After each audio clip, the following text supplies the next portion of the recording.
하나님 말씀 봅니다. 하나님 말씀 구약성경 이사야 1장 1절 말씀부터 9절 말씀까지 봅니다. 968페이지 이사야 1장 1절 말씀부터 9절 말씀까지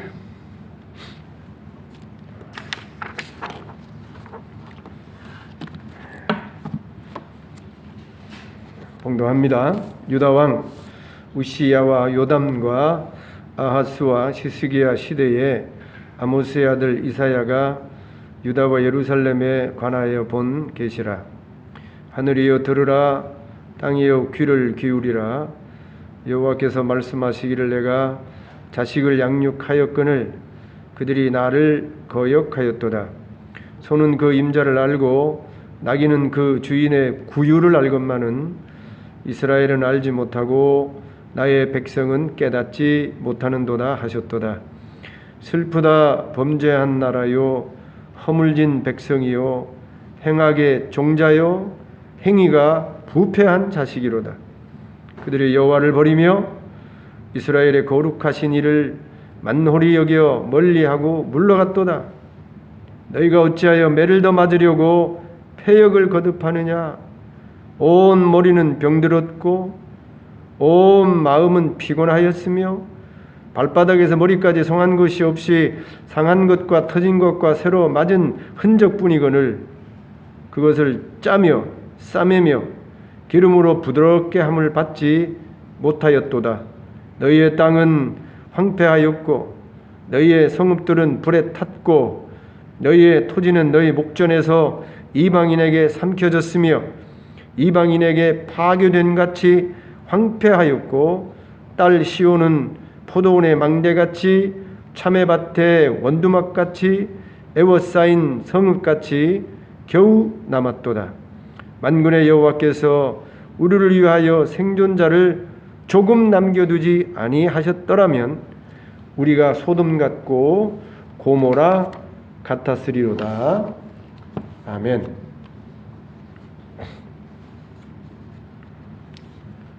우리 삶의 주변에 제대로 알지 못해서 일어나는 많은 불행한 일들과 사건들이 있습니다. 제대로 알았다고 한다면 그런 불행한 일들을 겪지 않아도 되는데 제대로 알지 못해서 겪지 말아야 될 그런 불행한 일들을 겪게 되어지는 일이 너무나도 많지요. 그래서 미리 불행을 겪지 않기 위해서 또 원치 않는 사건과 어려움을 겪지 않기 위해서 저와 여러분이 미리 알아야 할 것들을 알아두는 것이 굉장히 중요한 일입니다. 예전에 제가 회사 다닐 때요, 교회를 아주 먼 곳에 정해서 다닌 적이 있습니다. 저기 부산 기장에 원래라는 곳에서 해운대까지 제가 교회를 오랫동안 다녔는데,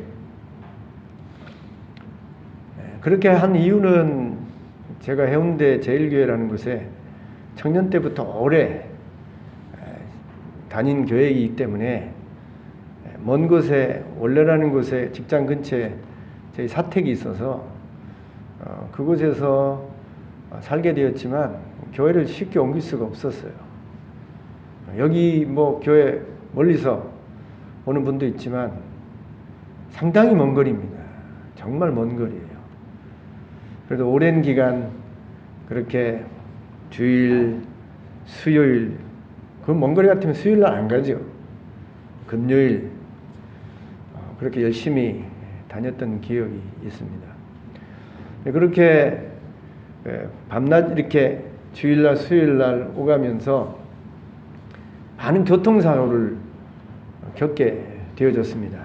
제가 겪은 게 아니라 다른 사람이 오고 가는 그 길에 있어진 그런 교통사고를 여러 번 보게 되어졌는데, 길가에 트럭이 이렇게 주차되어 있습니다. 그러면 그 다른 사람이 오고 가는 길에 사고 나지 아니하도록 표시를 해 놓아야 되죠. 그래서 다른 사람에게 여기 트럭이 서 있습니다. 조심하십시오 하고 뒤에다가 트럭이 주차되어 있는 표시를 해 놓거나 아니면 반사판 같은 게 이렇게 돼 있어서 오고 가는 차들이 그것을 보고 피할 수 있어야 되는 것입니다. 표시를 안 해놨어요. 그냥 시골길에 편도 2차 선에 그냥 주차를 이렇게 해놓으니까 아무도 거기에 차가 주차되어 있는지 잘 모르는 것이죠. 그래서 어느 날 밤에 교회 갔다가 오는 길에 보니까 너무 끔찍한 장면이 펼쳐져 있는 겁니다. 오토바이 타고 가는 사람이 그 주차된 트럭을 알지 못하고 그대로 들이받아서 그 운전자가 길 한복판에 피를 흘려가면서 숨을 거칠게 쉬는 모습을 제 목전에서 보게 되어졌습니다. 얼마나 큰 충격이었는지 몰라요. 너무나 당황해가지고 가서 어떻게 좀 조치를 취하려고 그러니까 막 피를 그냥 폭포같이 쏟아내고 숨을 거칠게 쉬어내는데 겁도 나고 어떻게 구호할 방법이 없어서 잘못 손댔다가는 오히려 사망에 이를 수 있겠다 싶어서 뛰어내려가서 가까운 근처에, 그때는 휴대폰이 없었습니다. 가까운 근처에 내려가서 119에 전화를 해서 빨리 구호해 주도록 그렇게 연락을 하고 올라왔더니 지나가는 택시가 그 사고 당한 자를 싣고 가까운 병원으로 갔다는 그런 소리를 듣게 되어졌습니다. 나중에 제가 그 일에 대해서 한번 물어봤더니 결국 사망하셨다라는 아주 불행한 소식을, 슬픈 소식을 듣게 되어졌습니다.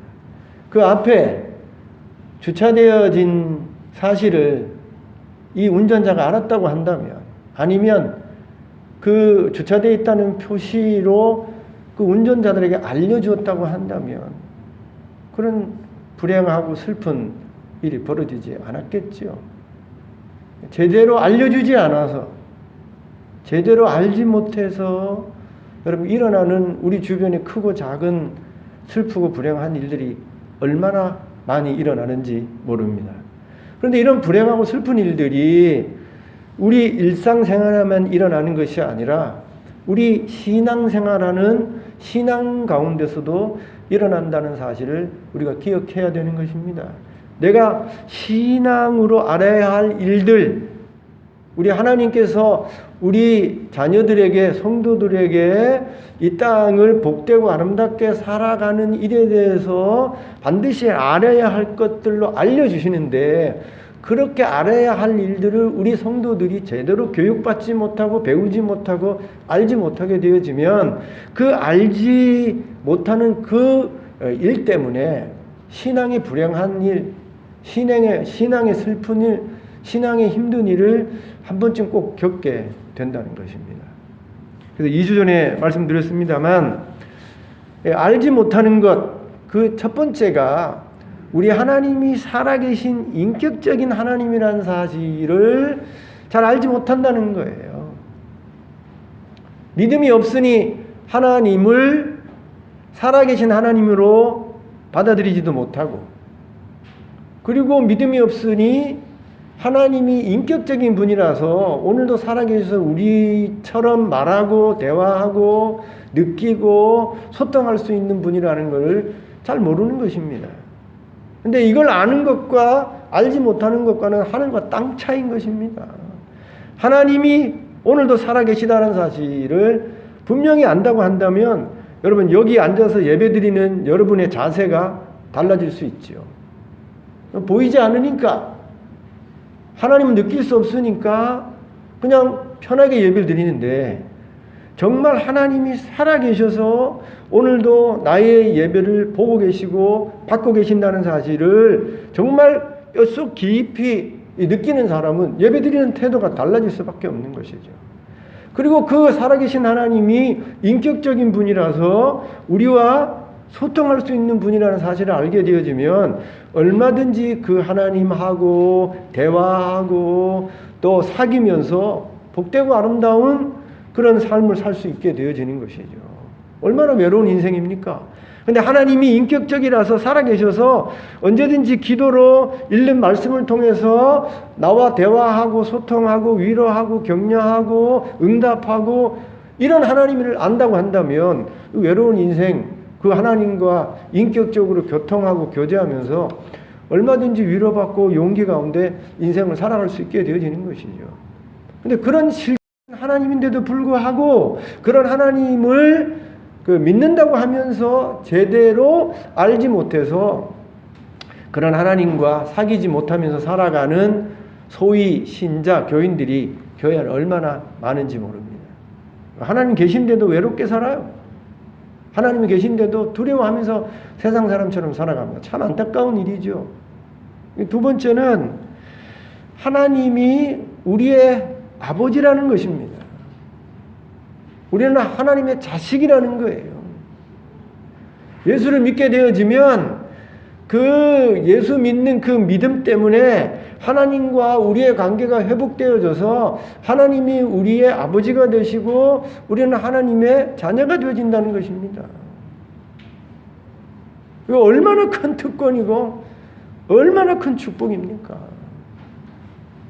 그런데 내가 하나님이 이 온 우주를 창조한 창조자 하나님이 내 아버지예요.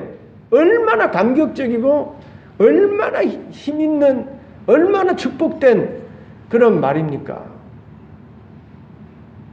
그런데 믿으면서도 하나님이 내 아버지 되셨다는 것을 잘 몰라요.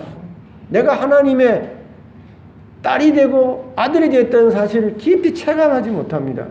주일학교 아이들이요. 왕 나는 왕자다. 하나님 나라에 나는 왕자다. 애들은요. 공공 나는 공주다. 하나님 나라 나는 공주다. 정말 우리가 왕자예요. 정말 우리가 공주인 것입니다. 하나님 그 눈 안에 넣어도 아프지 않을 그런 사랑스러운 하나님의 자녀들이고 우리가 언제든지 아버지 하고 부를 수 있는 분이 우리 하나님이에요. 그렇다고 말은 하지만 실제 신앙 속의 삶 속에 하나님을 나의 아버지로 받들어 섬기면서 그 아버지와 사귀면서 용기를 얻고 힘을 얻고 내가 하나님의 자녀 되었다는 그런 감격과 기쁨 속에 신앙생활하는 사람들이 별로 없다는 것이죠. 여기 이사야가 지지난주에 살펴보았습니다만 이 두 가지에 대해서 지적하고 있는 것이죠. 하나님이 인격적인 하나님이라서 우리처럼 분노하고 우리처럼 기뻐하고 우리처럼 노래하고 우리처럼 울기도 하시고 그런 분이라는 거예요. 땅이여 하늘이여 얼마든지 이스라엘의 잘못된 삶에 대해서 하나님이 분노를 느끼고 그리고 그것에 대해서 하나님이 마음 아파하시는 그런 인격적인 하나님인데 이스라엘 백성이 그걸 잘 모르는 거죠. 이스라엘 백성이 열방 가운데 하나님이 택하신 특별한 백성이고 이스라엘 백성 하나님의 자녀라는 엄청난 축복과 은혜 속에 있는데도 불구하고 그걸 잘 모르는 거예요. 이런 사실을 이사야가 이스라엘 백성을 향해서 알지 못하는 안타까운 일로 여기 1, 2절에 2, 3절에 얘기하고 있는 것이죠. 오늘 우리가 읽은 이 1절부터 9절 말씀의 내용에 보면 지지난주 살펴봤던 알지 못한 이 두 가지에 더해서 이스라엘 백성이 알지 못하는 또 다른 내용들을 여기 적고 있습니다. 그 첫째 내용이 자신들이 죄인이요 죄를 짓고 살고 있다는 사실을 알지 못했다는 것입니다. 이스라엘 백성이 소위 말해서 이방인들에 대해서 가지는 자존감, 자부심이 있죠. 그게 무엇입니까? 선택된 백성이라는 겁니다. 세상에 많은 백성들은 하나님도 알지 못하고 하나님의 그 은혜를 입지 못해서 선택받지 못했지만 우리 이스라엘 백성만은 하나님이 선택하셔서 하나님이 돌보시고 은혜를 베푸시는 특별한 백성이라는 그런 자부심, 그런 자존감이 있게 되어지는 것이죠. 이 자부심과 자존감이 나중에 너무 커서 이 교만함에 이르게 되어져서 나중에는 이방인들을 개, 소, 돼지로 여기는 그런 지경까지 이르게 되지 않았습니까? 그래서 유대인들은 나중에 이 사마리아 사람들, 자기의 유대인들의 피가 반이 섞인 이 사마리아인들하고는 같이 밥도 먹으려 하지 않았어요. 피가 반이 섞인 사마리아인하고도 밥을 먹지 않으려고 했는데 하나도 피가 섞이지 않은 이방인들 같은 경우는 그야말로 저기 들판의 짐승이나 다를 바가 없다고 생각하는 그런 교만한 마음을 가질 정도로 이스라엘 백성은 하나님 앞에 구별된 백성이고 하나님이 선택한 백성이고 하나님이 특별 대우하시는 그런 백성이라는 자부심과 자존감이 있었던 것이죠. 그런데 이렇게 하나님 앞에 자부심과 자존감을 가지고 있던 그 이스라엘 백성의 정체에 대해서 그 삶의 그 본 모습에 대해서 오늘 여기 고발하고 있지 않습니까? 4절에 슬프다 범죄한 나라요. 자기들은 거룩한 나라라고 생각하는데 이방인과 비교해 보면 하나님을 알고 율법을 가지고 다른 이방 백성들이 이룰 수 없는 거룩한 나라라고 생각하는데 본질에 있어서는 실제에 있어서는 슬프다 범죄한 나라요. 허물어진 백성이요. 행악의 종자요. 이게 정말 하나님께서 그 이스라엘 백성의 현 주소를 아주 신랄하게 지적하는 내용 아닙니까? 행악의 종자요. 행위가 부패한 자식이로다. 이스라엘 백성은 나는 택한 백성이다. 구별된 백성, 거룩한 나라다. 거룩한 백성이라는 그런 자존감과 자부심이 있었지만 실제로는요. 하나님이 보시기에는 넌 범죄한 나라야. 거룩한 나라가 아니고 범죄한 나라고 허물어진 백성이고 심지어는 행악의 종자야. 이렇게 고발하시고 그렇게 보셨다는 거예요. 여러분, 기독교 신앙이 제대로 세워지려고 하면, 아니 뭐 기독교 신앙이라 거창하게 말할 것 없이 여러분이 지금 가지고 있는 신앙이 제대로 된 신앙이 되려면 제일 먼저 알아야 할 것이 내가 범죄한 나라라는 사실을 기억하는 것입니다. 내가 허물진 백성이라는 것을 기억하는 거예요. 아니 더 나아가 내가 어머니 뱃속에서부터 태어난 그 순간부터 행악의 종자라는 사실을 여러분이 철저히 깨닫고 기억해야 그 철저하게 기억하고 깨닫게 된 내 모습, 그 모습 속에 여러분 제대로 된 신앙이 시작이 되어지는 것입니다. 저는요, 우리 목사님들이 교회가 성도들이 기분 나쁘든 뭐 교회를 떠나든 뭐 어떻게 하든 제일 먼저 여기 교회에 나와가지고 신앙을 시작하고 말씀을 듣는 사람들에게 그 가르쳐 줘야 될, 알게 해줘야 될 내용이 당신은 죄인입니다. 당신은 죄인입니다. 범죄한 자입니다. 허물진 사람입니다. 아니 행악의 종자입니다. 행악의 종자라는 게 뭐겠어요? 매일 그 씨가 발아에서 향기를 품고 열매를 맺고 하는 일이 그 좋은 일이 아니고 선한 일이 아니고 행악의 종자이기 때문에 늘 뱉어내는 것이 열매 맺는 것이 악이라는 거예요. 죄라는 거예요. 이게 우리 이 땅에 태어난 모든 인간의 본질인 것입니다. 여러분, 아담과 하와가 타락해서 범죄한 이후에 태어난 이 땅의 모든 사람들은, 여기 종자라고 되어 있는데, 이 땅에 아담과 하와로 태어난 이 땅의 모든 종자들은 다 행악의 종자예요. 그래서 우리가 보기에는 의롭고 우리 보기에는 착하고 선한 것 같지만 하나님 눈에 보기에는 다 행악의 종자라서 그 말하고 행동하고 살아가는 그 모든 행위가 하나님 앞에 선하고 거룩하고 아름다운 것이 아니라 하나님 앞에 허물지고 하나님 앞에 죄되고 하나님 앞에 악한 것입니다. 이런 내 모습을 보지 않으면 내가 하나님 앞에, 하나님의 말씀 앞에 정말 죄되고 죄된 인간이라는 사실을 먼저 알지 못하고 인지하지 못하면 절대로 좋은 신앙으로 거듭나질 수 없습니다. 제대로 된 기독교 신앙을 가질 수 없게 되어지는 거예요.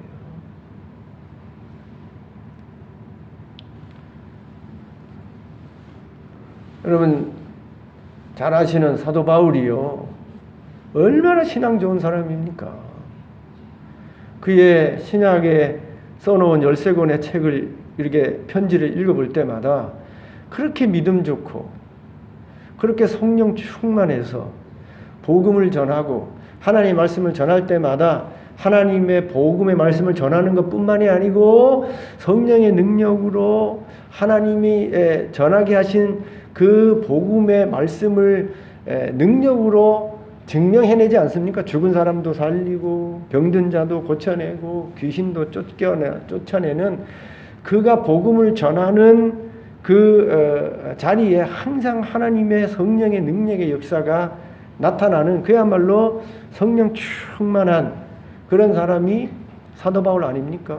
그리고 로마서 같은 경우를 보게 되면 얼마나 우리 구원에 대해서, 믿음에 대해서 논리적으로, 이성적으로 여러분 설명해 놓았습니까? 그렇게 똑똑하고 그렇게 지혜롭고 그렇게 신앙이 올곧고 성령 충만한 사람을 찾기 어렵지요.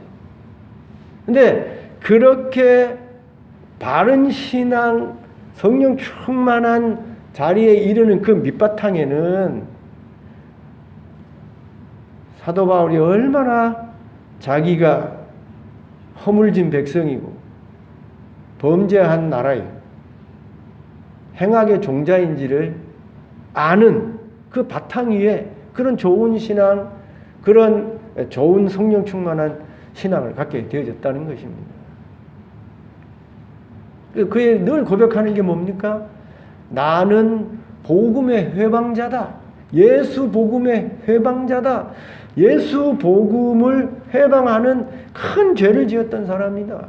스데반이 복음을 전할 때에 제일 먼저 돌을 던져서 그 죽어야 할 사람으로 증인된 사람이 사도 바울 아닙니까? 살인자예요. 내가 옛날에, 지금은 이렇게 복음을 전하는 사람이었지만 옛날 나를 되돌아보면 나는 스데반 집사를 죽인 살인자다 말이에요. 살인자. 예수 복음을 회방하는 회방자였다.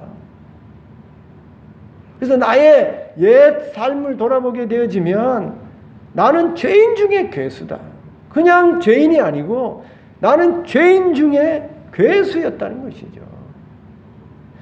그런데 그렇게 죄인 중에 괴수이고 괴수였는데 그런 괴수에게 예수님이 나타나셔서 자기를 계시하여 주시고 알려주시고 믿게 해주셔서 내가 오늘의 이런 믿음에 이르렀고 믿음뿐만이 아니라 복음을 전하는 전도자가 되어져서 이런 은혜 속에 세워졌다라고 말하게 되어지는 것입니다. 그의 모든 편지의 글을 보게 되어지면 그 밑바탕에 나는 죄인이다라는 그런 고백 속에서 여러분 항상 은혜를 강조하고 하나님 앞에 영광을 돌리고 그리고 충성하는 모습을 볼 수 있게 되어지는 것입니다. 저와 여러분의 그 신앙의 그 본 바탕에는, 그 밑바닥에는 나는 죄인 중에 괴수다.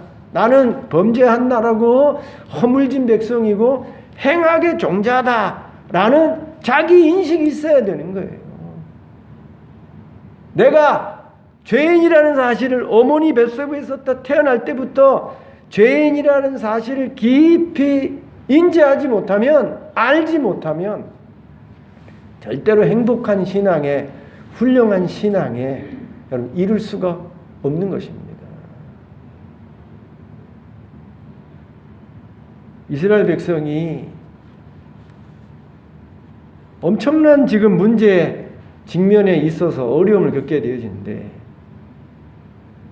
왜 그런 어려움을 겪게 되는지를 이스라엘 백성이 알지 못해서 풀지 못하는데, 그 풀지 못하는 이유가 나의 지금 죄된 모습, 내가 지금 하나님 앞에 허물진 백성이고 범죄한 나라고 행악의 종자라는 나의 죄된 모습을 알지 못하고 보지 못하고 자각하지 못했기 때문에 문제가 해결되지 않는 것이죠.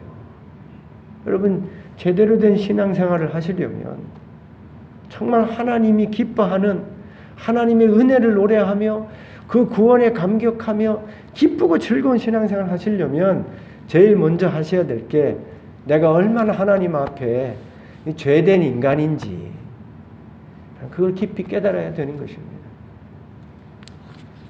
둘째로 저들이 알지 못했던 것은 왜 어려움을 겪게 되어지는지, 그 어려움의 이유를 이스라엘 백성이 잘 몰랐다는 것입니다. 저와 여러분이 인생 살아가면서 얼마나 많은 소위 말해서 환난, 고난, 어려움을 겪게 되어집니까?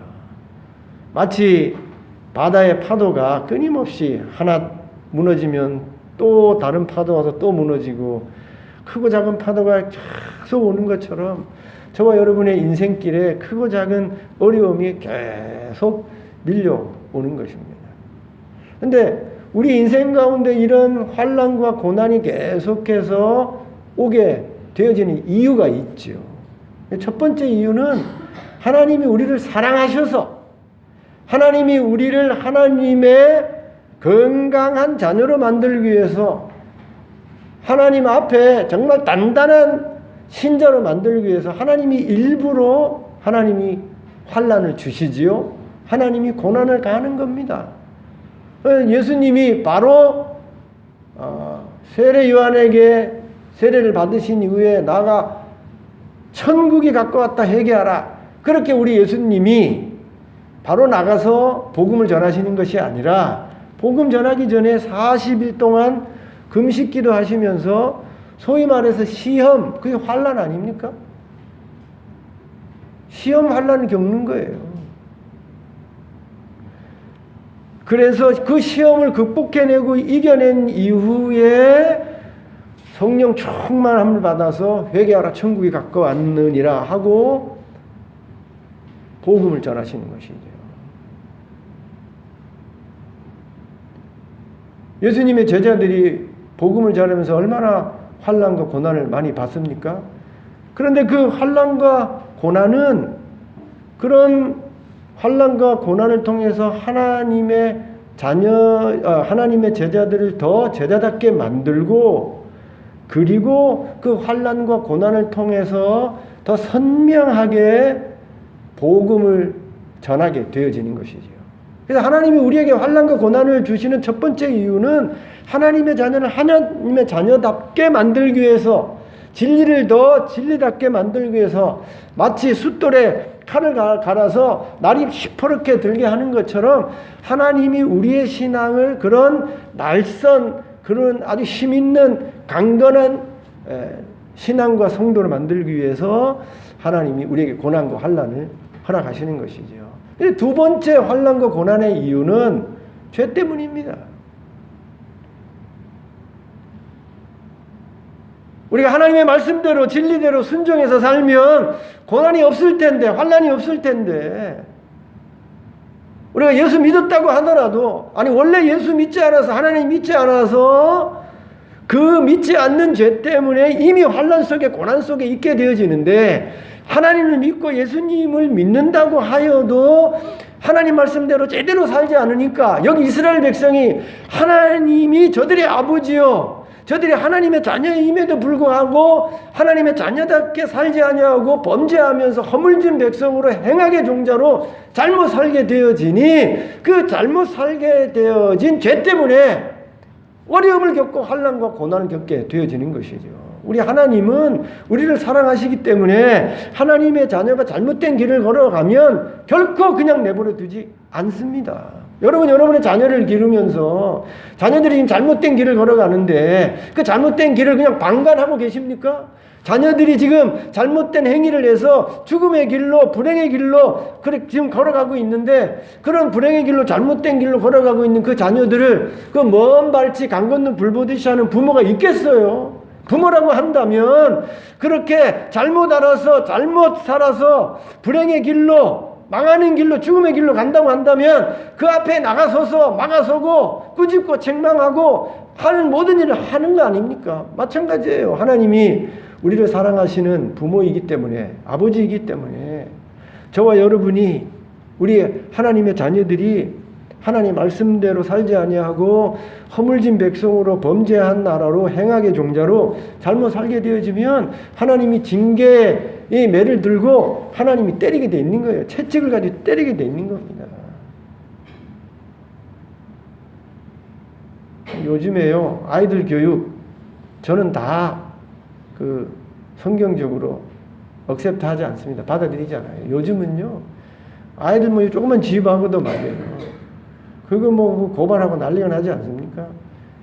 그 인격을 존중해서 그 마음의 상처기가 나지 않냐고 바르고 올바르게 기르기 위해서 한 생명의 인격체로 존중해 줘야 하는 것은 맞습니다.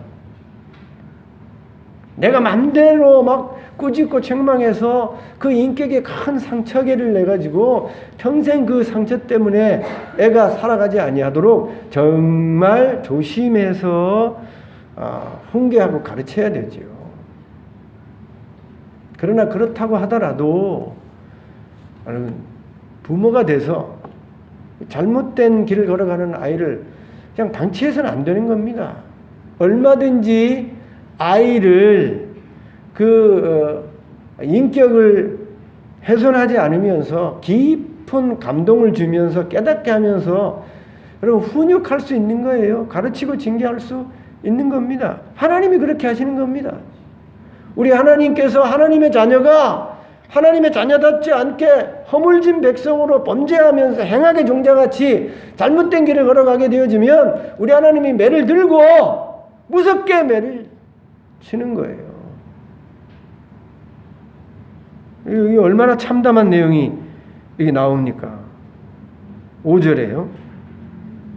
너희가 어찌하여 매를 더 맞으려고 폐역을 거듭하느냐?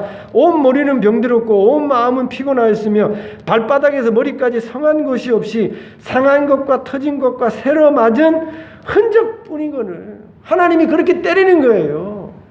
하나님이 정신 차리라고. 그렇게 잘못된 길을 걸어가다가는 죄짓다가는 죽을 수밖에 없다고 망할 수밖에 없다고 깨닫고 살리기 위해서 하나님이 발바닥 머리부터 여러분 발바닥까지 하나님이 종아리를 치고 말이에요. 그래서 온 몸이 맞은 매로 이 상처투성인데도 불구하고 정신을 못 차리는 거죠. 하나님은 그렇게 매를 대서 정신을 차리기 위해서 그 맞은 상처를 하나님이 기름으로 바르고 싸매고 그렇게 치료해주고 싶어도 말이에요.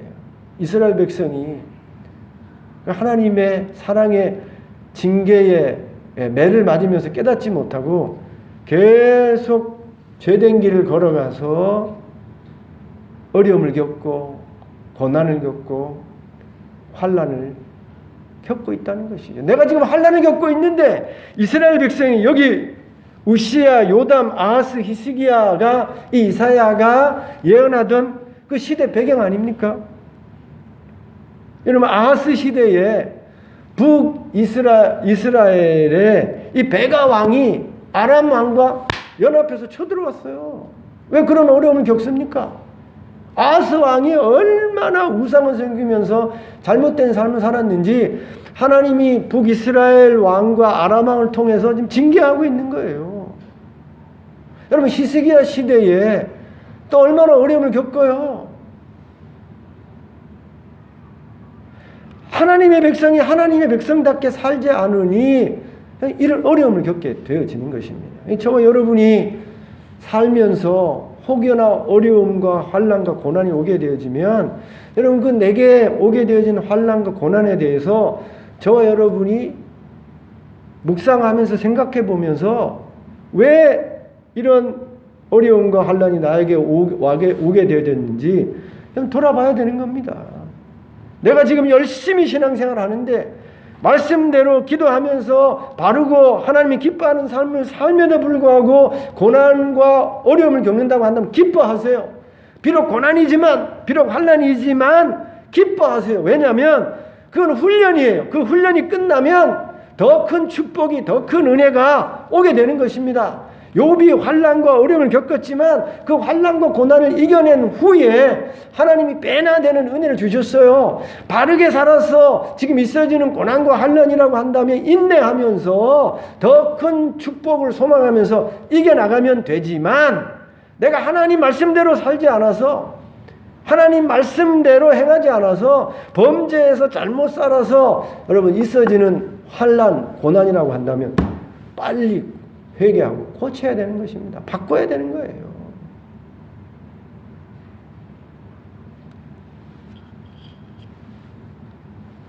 목회자가요, 성도들보다는 영적인 면에 있어서는 굉장히 민감합니다. 그래서 성도들은 잘 깨닫지 못하지만 목회자는 보면요, 늘 기도하면서 영적인 일에 늘 이렇게 관심을 갖고 그 영적인 일을 추구하다 보니까 이렇게 보면요, 이게 다 대충 보여요. 저렇게 하면 안 되는데. 우리 성도들이 신앙생활 하는 거 보고 교회 나오는 거 이렇게 하는 거 보면 딱 이거 와요. 저렇게 하면 안 되는데. 얼마 있지 않으면 그대로 그런 일이 벌어집니다.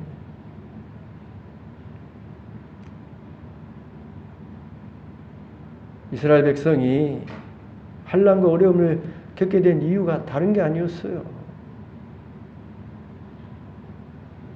자기들은 거룩한 나라요, 하나님 앞에 온전히 살아가는 백성이라고 생각했지만 실제 있어서는 하나님 앞에 범죄하고 하나님 앞에 허물된 일을 행하고 하나님 앞에 선하고 아름다운 삶을 살아가는 것이 아니라 행악의 종자로 살아서 하나님이 매를대면서 그래서 어려움과 환난을 겪게 되어지는 것입니다. 내가 하나님 앞에 바로 살지 않아서, 주일 지켜야 되는데 주일 안 지켜서 말이에요. 하나님 앞에 기도하며 살아야 되는데 기도하지 않아서, 하나님 앞에 거룩하게 살아야 되는데 거룩하게 살지 않아서, 하나님 앞에 믿는 신자답게 살아야 되는 신자답게 살지 않아서 있어지는 환난과 어려움을 겪게 되어지면 여러분, 자기 자신을 돌아보고 빨리 회개하고 고치고 바꾸고 바른 길로 돌아오셔야 돼요. 그렇지 않으면 계속해서 하나님의 매가 있게 되어지는 것입니다. 이 사실을 이스라엘 백성이 알지 못했던 것이죠. 세 번째, 이스라엘 백성이 알지 못했던 것이 하나님이 남겨두신 은혜를 알지 못했다는 것입니다. 여러분, 저와 여러분이 어렵고 힘든 환난과 고난 가운데서도 결코 잊지 말아야 될 것, 꼭 기억해야 될 것이, 우리 하나님은 사랑이셔서, 우리 하나님은 자비로우셔서, 인자와 자비가 한이 없으셔서 반드시 남겨두시는 은혜가 있다는 사실을 기억해야 하는 것입니다.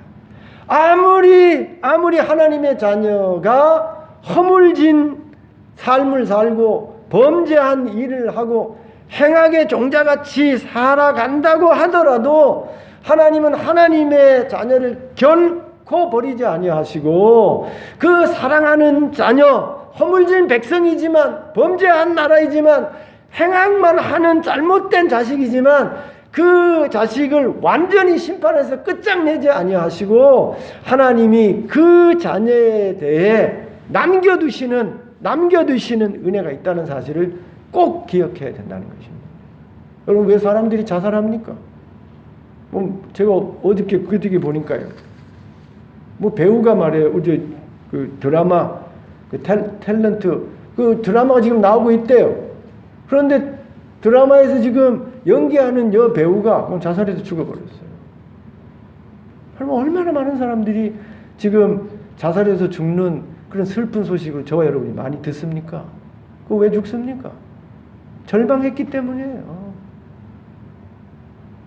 그러면 그 절망이라는 것처럼 우리 인생에게 있어서 무서운 단어가 없습니다. 그래서 여러분, 어떤 철학자는 이 절망이라는 것 가지고도 얘기를 했는데, 절망하기에, 소망이 없기에, 희망이 없기에, 더 이상 빛이 없기에, 더 이상 피할 곳이 없기에 그 마지막에 그냥 자살해서 끝을 내는 겁니다. 심지어 우리 교회에 나오고 신앙생활 한다는 사람들 중에서도 여러분, 자살하는 사람이 참 많아요. 몰라서 그래. 여러분, 하나님이 우리를 사랑하시기에, 하나님이 우리의 아버지이시기에, 하나님이 인자하시기에 아무리 힘들고 어려움 가운데서도 하나님이 우리에게 남겨두신 은혜가 있어요. 여기 그렇게 기록되어 있지 않습니까? 9절에 한번 읽어봅시다. 시작. 8절부터 시작. 딸 시온은 포도원의 망대같이, 참외밭의 원두막같이, 에워싸인 성읍같이 겨우 남았도다. 여러분, 이 겨우 남은 것이 부정적입니까? 부정적인 얘기도 있어요. 하나님이 때려서 이제 남은 게 이것밖에 없어. 그러나 이것이 부정적으로도 볼 수 있지만 얼마나 긍정적인 내용인지 몰라요. 범죄해서 허물진 백성이라서, 행악의 종자라서 하나님 앞에 맞고 맞는 백성이지만, 그렇다고 하나님이 남겨두지 않을 정도로 완전히 심판하는 것이 아니라 남겨두신다는 거예요. 9절 다 같이 시작. 만군의 여호와께서 우리를 위하여 생존자를 조금 남겨두지 아니하셨다고 우리가 소돔과 고모라 같았으려. 소돔과 고모라는 완전히 끝났어요. 하나님이 남겨두지 않고 그 타락하고 범죄한 소돔과 고모라를 유황불로 완전히 멸하셨지만, 하나님의 백성, 하나님의 자녀는 아무리 죄를 짓는다고 하더라도 하나님이 겨우 남겨두시는, 조금 남겨두시는 그런 은혜를 항상 베푸신다는 것입니다. 여러분, 사울 왕 얼마나 잘못된 왕입니까? 하나님이 큰 은혜를 부어주신데도 불구하고 그 은혜를 모르고 계속 범죄하다가 매맞고 하다가 결국은 사울 왕 죽지 않습니까?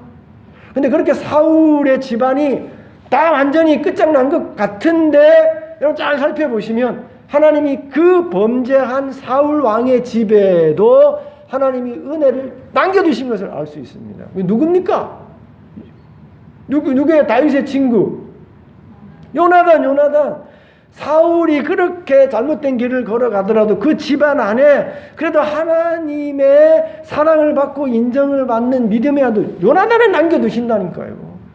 그리고 나중에 사울의 집안이 다 멸족을 당하는데, 그 멸족당하는 가운데 한 아들을 남겨서 다윗의 식탁에서 함께 이 왕족의 대우를 받으면서 살게 하시는 사람이 있습니다. 그 사람 누굽니까? 무비보셋이에요. 아무리 죄를 지은 집안이라고 하더라도 하나님이 남겨두시는 은혜가 있는 것입니다. 여러분, 바벨론에 이스라엘 백성이 다 나라가 망해서 포로로 잡혀가가지고 여러분 70년 동안 그 바벨론화 되어가지고 이스라엘이라는 나라가, 이스라엘 백성이 다 없어진 것 같아요.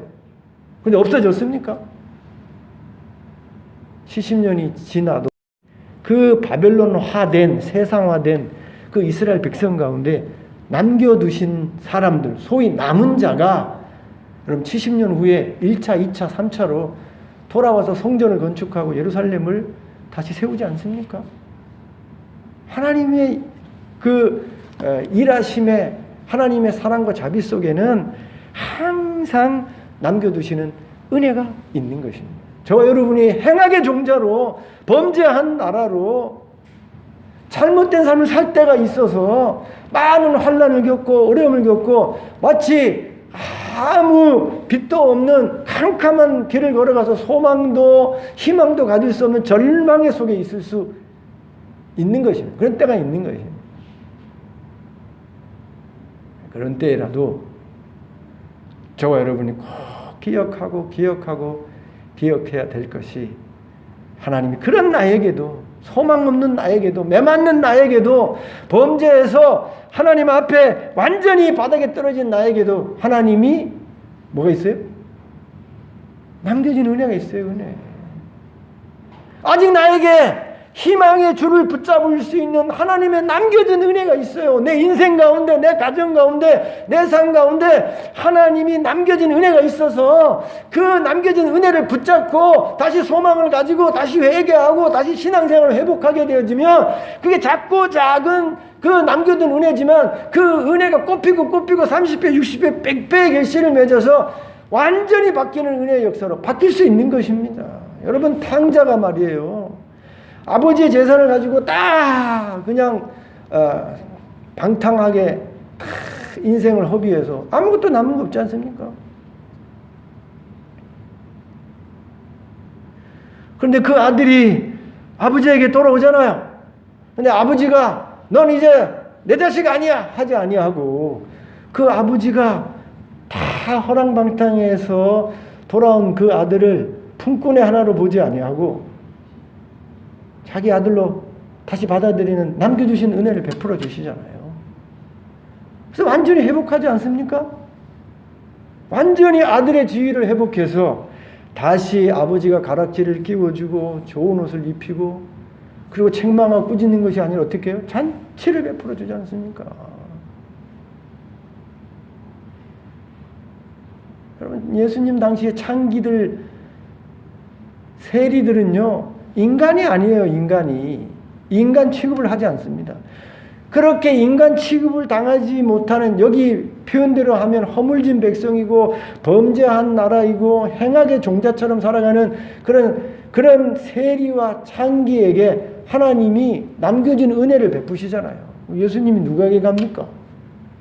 창기에게 가잖아요. 세리 마태에게 가지 않습니까? 그래서 이 완전히 끝난 것 같은, 죄인으로 인생이 끝날 것 같은 그 세리 마태가 그 하나님이 예수님이 베풀어 주신 남겨진 은혜를 붙잡고 예수님의 제자가 되고, 여리고의 세리장 삭개오가 이제 사람들에게 다 여러분 죄인 취급받는 그 여리고의 삭개오가 그 남겨진 그 은혜를 붙잡고 너도 아브라함의 자손이라는 그런 구원의 소식을 들으면서 새로운 인생을 살게 되지 않습니까? 여러분, 이스라엘 백성이 이렇게 매를 맞고 어려움에 처해도 잊지 말아야 될 것이 하나님의 남겨진 은혜가 이스라엘 백성이 있다는 거예요. 저 여러분이 신앙생활을 하면서 제대로 알지 못해서 어려움을 겪게 되는 신앙의 불행과 슬픈 일들이 있습니다. 내가 얼마나 하나님 앞에 죄인인지를 몰라서 그럼 제대로 된 신앙생활을 할 수가 없는 거예요. 그럼 제대로 된 신앙생활을 하려면, 성경 진리 위에 굳게 세워진 신앙생활을 하려면 여러분 사도 바울처럼 죄인 중에 괴수다, 내가 태어날 때부터 못해서부터 죄인으로 태어난다는 사실을 깊이 기억하셔야 됩니다. 그리고 하나님 앞에 손을 벌려 나 같은 죄인 살리신 주 은혜 놀라워, 하나님 앞에 나아가서 회개하면서 예수를 붙잡아야 돼요. 그래야 제대로 신앙이 가능한 것입니다. 저와 여러분이 고난과 환난을 받게 되지는 많은 이유가 있지만 그 이유 중에 하나가 죄 지으면, 하나님 백성답게 살지 아니하면 하나님 앞에 매맞고 어려움과 고난을 받게 된다는 것입니다. 어려움을 당할 때, 고난을 받을 때에 정신 차려야 돼요. 회개하고 빨리 고쳐야 되는 겁니다. 그래야 하나님이 싸매주시고 하나님이 고름을 짜고 문제를 해결하고 새로운 삶이 펼쳐질 수 있는 것입니다.